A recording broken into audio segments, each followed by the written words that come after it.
أعوذ بالله من الشيطان الرجيم. بسم الله الرحمن الرحيم. يا أيها المدثر قم فأنذر وربك فكبر وثيابك فطهر والرجس فاهجر ولا تمنن تستكثر وَلِرَبِّكَ فَاصْبِرْ. صدق اللہ العظیم. شروع کرتا ہوں اللہ کے نام سے جو بڑے مہربان ہیں اور نہایت رحم والے ہیں.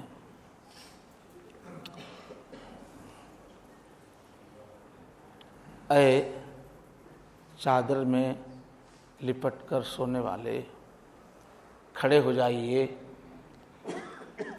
اور جگائیے، آگاہ کیجیے اور اپنے رب کی بڑائی بیان کیجیے اور اپنے کپڑوں کو پاک صاف رکھیے اور گندگی سے اپنے آپ کو بچا کر رکھیے اور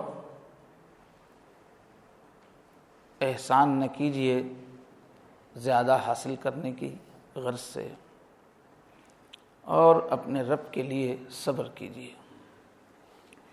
جیسا کہ کل عرض کیا گیا، یہ دوسری وحی ہے. پہلی وحی میں تو صرف اتنا بتایا گیا کہ آپ اللہ کے نبی ہیں، پوری کائنات کا مالک خالق آپ سے مخاطب ہے اور اس کے بھروسے پہ جو ہے آپ پڑھیے.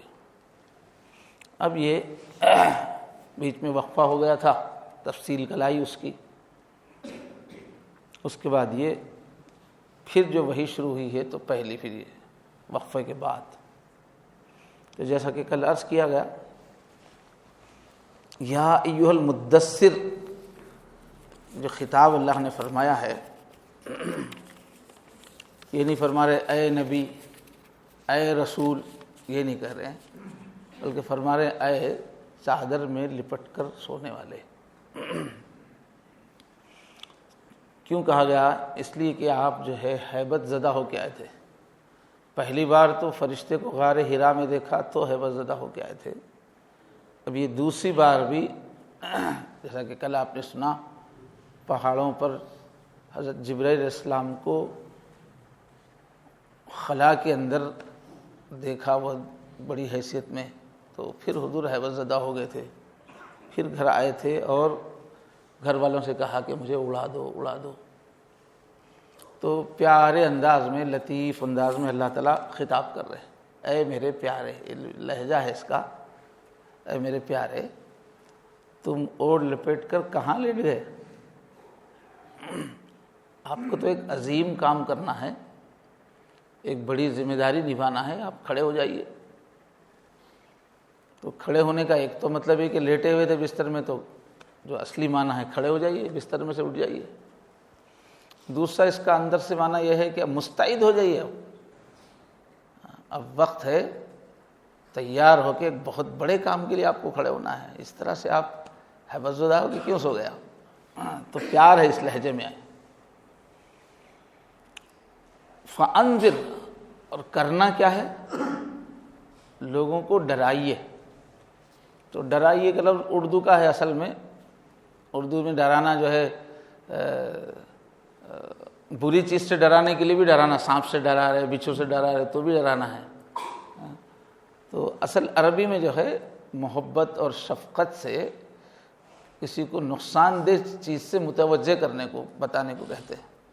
محبت سے، دیکھو سانپ آ رہا ہے یا فلاں نقصان ہونے جا رہا ہے، تو اس میں محبت اور شفقت کا مفہوم رہتا ہے، آگاہ کرنے کا. اس کے لیے جو ہے وارننگ کا لفظ جو ہے انگلش کا بہت، چوکنا کرنا. تو اشارہ یہ ہے کہ آپ کی جو قوم ہے سب غفلت میں پڑے ہوئے ہیں، گناہوں میں پڑے ہوئے ہیں، زندگی کا کچھ مطلب ان کو معلوم نہیں ہے، برائیوں میں پھنسے ہوئے ہیں، بدامنی میں پھنسے ہوئے ہیں. ان کو ذرا آپ جگائیے، اب چوکنا کیجیے ان کو. زندگی کیا ہے، آخرت کا انجام کیا ہے. یہ سمجھ رہے ہیں کہ دنیا ایک اندھیر نگری ہے، جو چاہے کرو.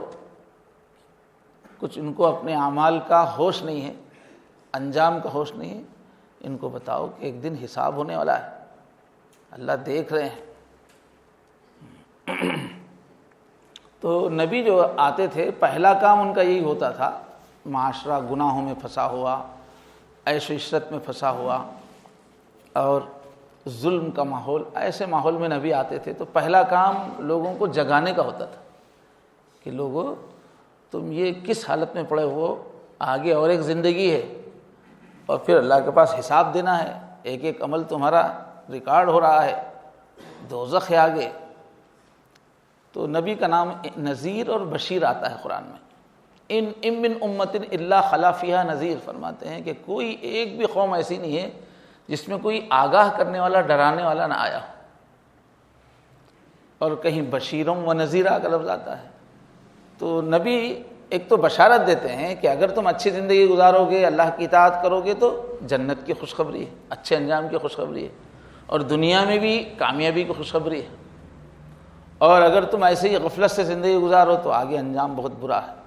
تو دو کام، ایک تو اچھائی پہ ابھارنے کے لیے خوشخبریاں، جنت کے تذکرے، اللہ کی رحمت کے تذکرے، اور دوسرے اگر غفلت میں پڑے رہو گے تو برے انجام سے آگاہ کرنا۔ یہ نبی کا خاص کام ہوتا ہے۔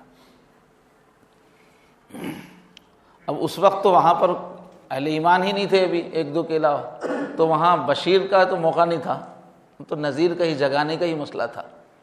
تو فانذر، آپ چونکائیے لوگوں کو۔ تو کرنا کیا ہے؟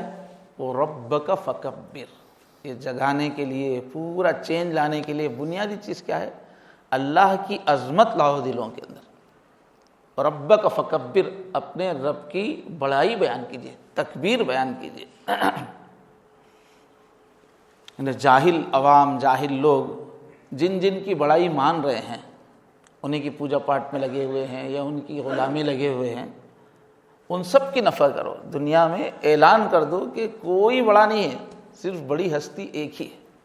خوب اللہ کی عظمتوں کو بیان کیجیے، ربک فکبر، کہ اللہ کے سوا کوئی بڑا نہیں ہے۔ تو یہ غفلت سے جگانے کے لیے اللہ کی عظمت یاد دلانا ہے پہلا کام۔ ایک تو یہ دوزخ سے ڈرانا، وہ نمبر 2 پہ ہے۔ اس سے پہلے اللہ کی بڑائی سمجھانا، تو اللہ کی اطاعت کی طرف انسان آئے گا۔